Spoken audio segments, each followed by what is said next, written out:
Au nom du Père et du Fils et du Saint-Esprit, ainsi soit-il.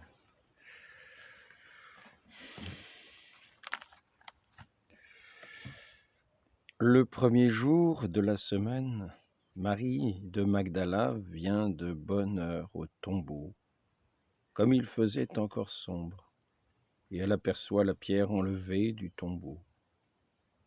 Elle court alors et vient trouver Simon-Pierre ainsi que l'autre disciple, celui que Jésus aimait.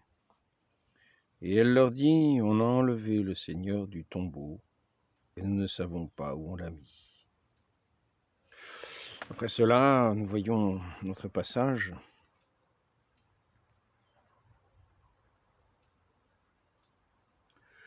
Voyons Saint-Pierre et Saint-Jean qui vont au tombeau, puis à nouveau Sainte Marie-Madeleine. Marie se tenait près du tombeau, au dehors, tout en pleurs. Or, tout en pleurant, elle se pencha vers l'intérieur du tombeau, et elle voit deux anges en vêtements blancs, assis là où avait reposé le corps de Jésus. L'un à la tête, l'autre aux pieds. Ceux-ci lui disent, « Femme, pourquoi pleures-tu » Elle leur dit, « Parce qu'on a enlevé mon Seigneur, et je ne sais où on l'a mis. » Ayant dit cela, elle se retourna et voit Jésus qui se tenait là. Mais elle ne savait pas que c'était Jésus. Jésus lui dit, « Femme, pourquoi pleures-tu? Qui cherches-tu » Et prenant le jardinier, prenant pour le jardinier,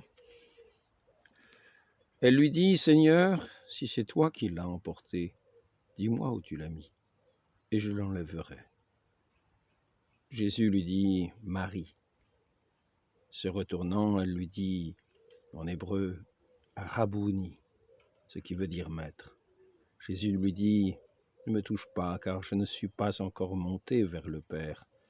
Et va trouver mes frères et dis-leur, je monte vers mon Père et votre Père, vers mon Dieu et votre Dieu. » Marie de Magdala vient annoncer aux disciples, « J'ai vu le Seigneur » et qu'il lui a dit cela.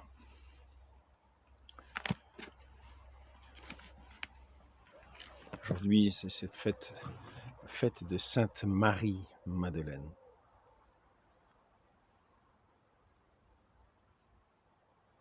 Sainte Marie-Madeleine qui aimait le Christ, de cet amour tout spirituel. Elle était attachée à notre Seigneur. Elle le suivait, elle avait été d'elle, il est dit qu'elle avait été chasser 7 démons. C'était la pécheresse aussi. C'est elle qui a fait cette pénitence.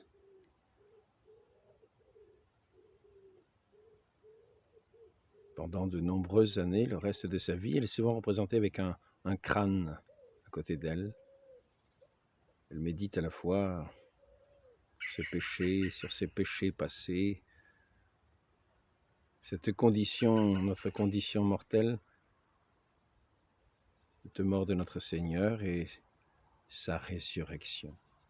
Elle qui attendait notre Seigneur, elle qui l'aimait de tout son cœur.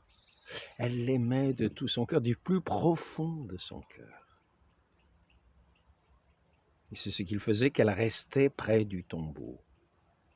Elle demeurait près du tombeau, là où le Christ, le corps de notre Seigneur, avait été enseveli. Et elle demeurait près de ce tombeau parce que, telle une encre, elle était comme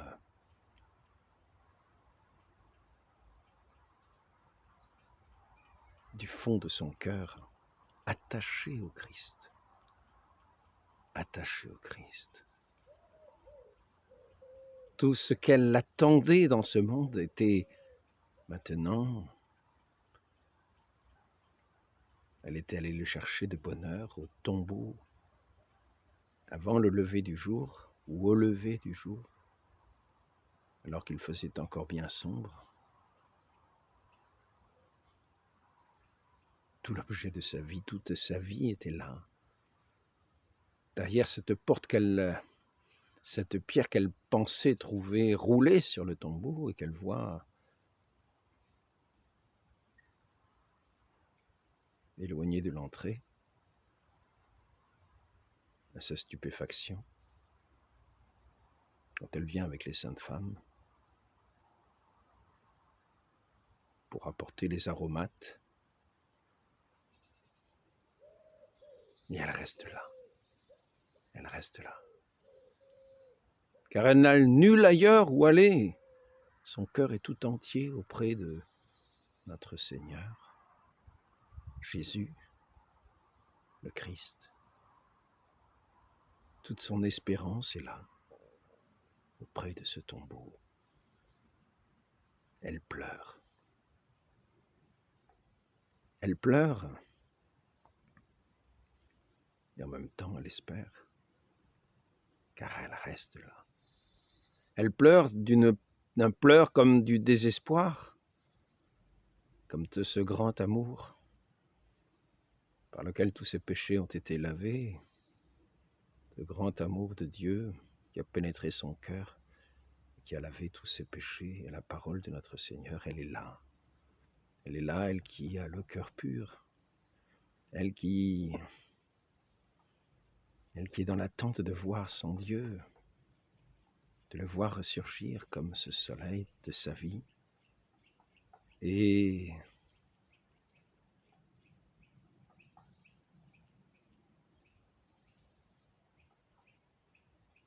c'est son Créateur lui-même, qui lui donne cette foi, cette espérance, cet amour, pour demeurer dans son attente, malgré cette mort qu'elle a vue de son Jésus mort sur la croix, enseveli dans ce tombeau, et maintenant, celui qu'elle est venue chercher, elle ne le trouve pas. Mais Dieu a mis en son cœur le désir de chercher plus encore, de l'attendre, de ne pas désespérer. Et ainsi, elle demeure en larmes, près du tombeau, dans cet amour qui veut voir ce jour se lever, ce jour de sa vie, ce jour de son cœur, ce jour de toute son espérance, ce jour de son amour.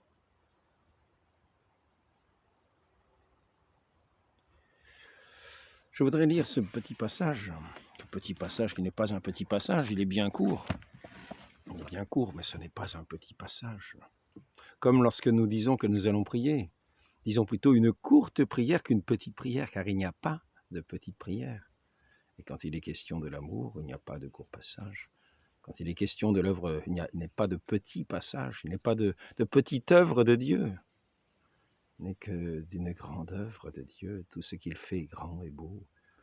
Et ainsi, ne nous trompons pas, ne rabaissons pas l'œuvre de Dieu, ne rabaissons pas tout ce qui est de l'ordre du divin.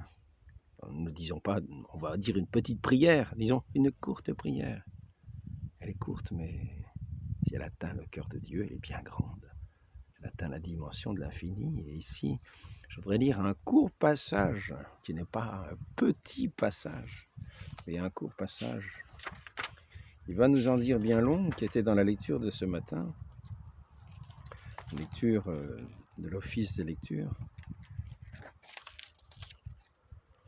C'est une prédication de Saint Grégoire le Grand sur l'évangile de Saint Jean. Je vais essayer d'arriver à lire, pas évident. Appelée par son nom, Marie-Madeleine reconnaît donc son Créateur. Et elle l'appelle aussitôt Rabouni, c'est-à-dire maître, parce que celui qu'elle cherchait extérieurement était celui-là même qui lui enseignait intérieurement. à le chercher. Elle cherchait Jésus, le crucifié. Mais Jésus, le crucifié, était le Verbe éternel, était son Dieu qui est immortel, son Dieu qui ne meurt pas, son Dieu qui dépasse nos regards, son Dieu qui dépasse toutes nos pensées, et son Dieu qui cependant se donne à connaître, qui s'est donné à connaître dans notre Seigneur Jésus-Christ. Mais notre Seigneur Jésus-Christ, dans sa nature d'homme, a pris notre condition mortelle, mais celui qu'elle aimait intérieurement, par la grâce du Saint-Esprit, celui qu'elle cherchait intérieurement, était le Dieu immortel, qui allait lui donner aussi sa vie éternelle. C'est ainsi qu'elle restait auprès du tombeau, cherchant le mort, alors qu'elle allait trouver celui qui est sa vie même, sa vie éternelle, sa vie de gloire, toute son espérance, toute sa joie, tout son bonheur, au-delà même de ce qu'elle pouvait espérer, que traduisaient simplement ses pleurs de désespoir devant ce tombeau vide, mais qu'elle ne pensait pas du tout, ou elle ne pensait pas du tout trouver Jésus ressuscité. Et à cette parole, comme une prédication, son cœur était disposé à s'ouvrir à cet amour infini de son Dieu. Ainsi Marie-Madeleine,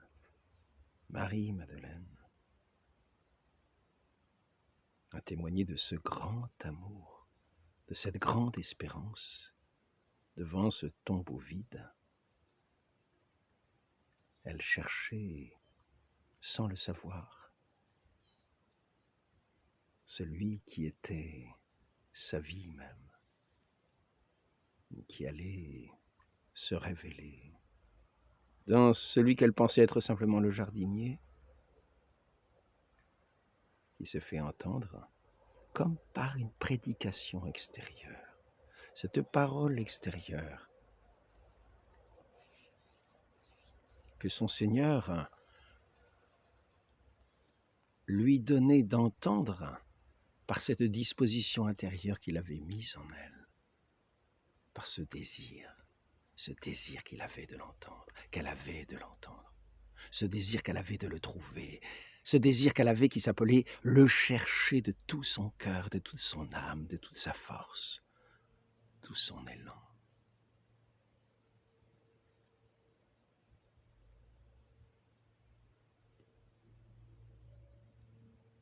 Ainsi,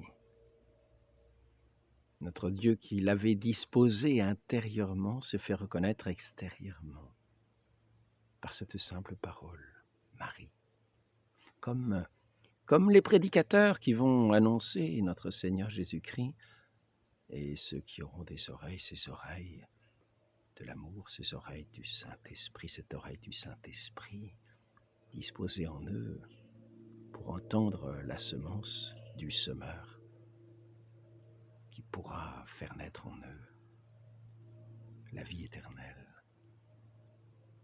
Ainsi, elle a pu reconnaître son Dieu, elle a pu reconnaître son Sauveur, elle a pu reconnaître le Christ ressuscité par cette parole, Marie, qui s'adressait à elle en particulier pour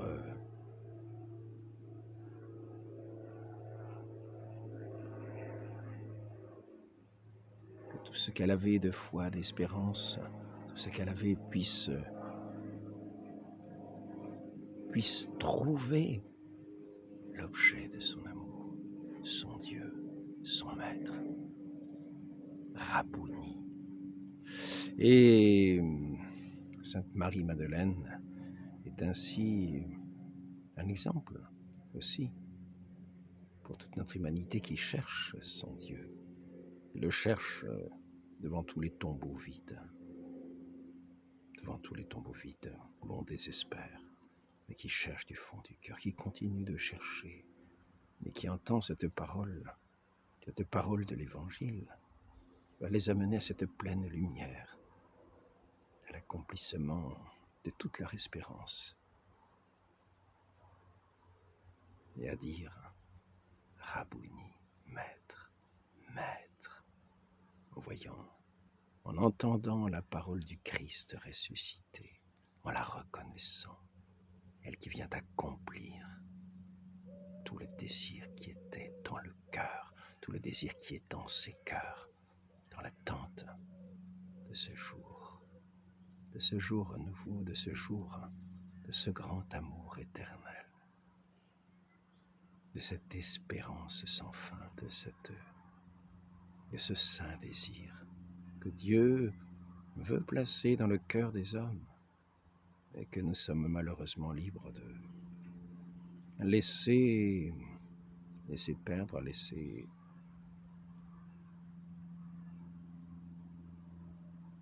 dans l'oubli, par toutes les préoccupations de ce monde, par toutes les vanités de ce monde, nous qui n'avons pas suffisamment ce désir, elle qui avait ce désir au cœur, point de rester auprès du tombeau et de ne pas pouvoir le quitter. Notre Seigneur, par ce simple mot, s'est révélé pleinement à elle. Elle l'a reconnu. Elle voulait le saisir, mais notre Seigneur l'a conduire plus haut, à la droite du Père, dans la plénitude des enfants de Dieu. Donc, pleurons ici-bas, mais ne nous trompons pas. Nos désirs ne sont pas périssables. Nos désirs ont leur aboutissement.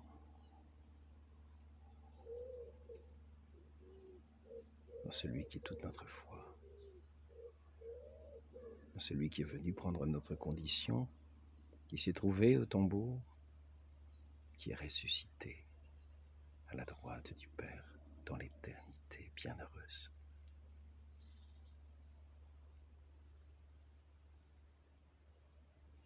Donc, soyons pleins d'attente, pleins de larmes, sans désespérer.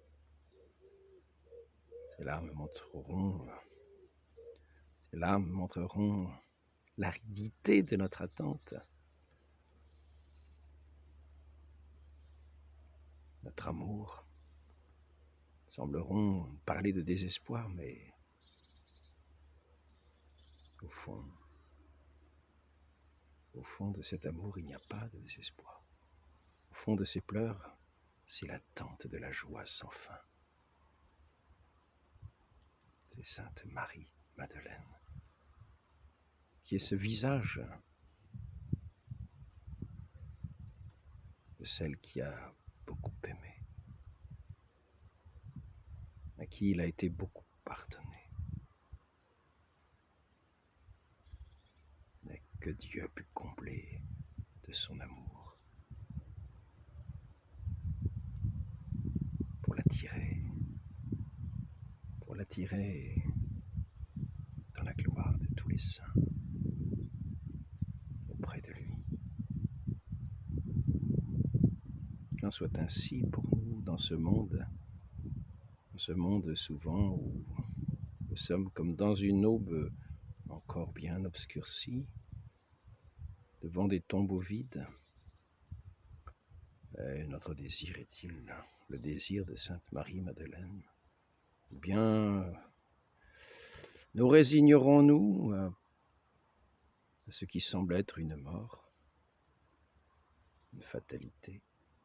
Passerons-nous un peu plus loin pour aller nous endormir dans un tombeau quand viendra notre heure, simplement, sans foi, sans espérance et sans charité? N'oublions pas Sainte Marie-Madeleine, qu'elle soit ici au corps, notre modèle.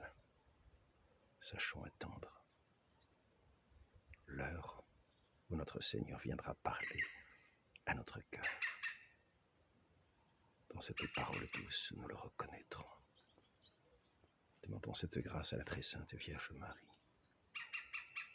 Marie conçue sans péché, priez pour nous qui avons recours à vous, afin que nous ne désespérions pas dans ce monde et que nous ne passions pas dans un monde de banalité, et que nous soyons toujours dans cette attente de cet amour pour lequel notre Dieu nous a fait, pour lequel notre Christ est mort ici-bas et ressuscité, afin de nous attirer avec lui. Sainte Marie Madeleine, priez pour nous.